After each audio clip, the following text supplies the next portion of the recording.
মাটিগাড়া তুম্বচটের সাম্প্রতিক ঘটনাকে কেন্দ্র করে উত্তাল হয়ে উঠেছে শিলিগুড়ি। এই ঘটনার প্রতিবাদে আজ 24 ঘন্টা ধর্মঘটের ডাক দেয় বিশ্ব হিন্দু পরিষদের শিলিগুড়ি শাখা। ধর্মঘটকে ঘিরে সকাল থেকে শহরের বিভিন্ন প্রান্তে নজর কাড়ার সাড়া লক্ষ্য করা গিয়েছে।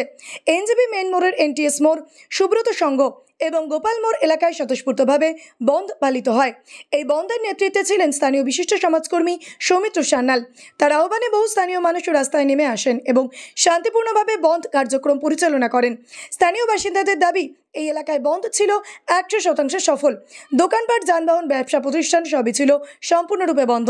যদিও বন্ধ চলাকালীন কোনো অপ্রীতিকর ঘটনার খবর মেলেনি। প্রশাসনের পক্ষ থেকেও কড়া নজরদারি চালানো হয়। পরিস্থিতি স্বাভাবিক রাখতে মোতায়েন করা হয়েছিল অতিরিক্ত পুলিশ বাহিনী। শহরের গুরুত্বপূর্ণ মোড়ে মোড়ে ছিল পুলিশ পিকেটিং। এই ঘটনার উপর নজর রাখা হয়েছে।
হ্যাঁ, নিউজ শিলিগুড়ি রিপোর্ট।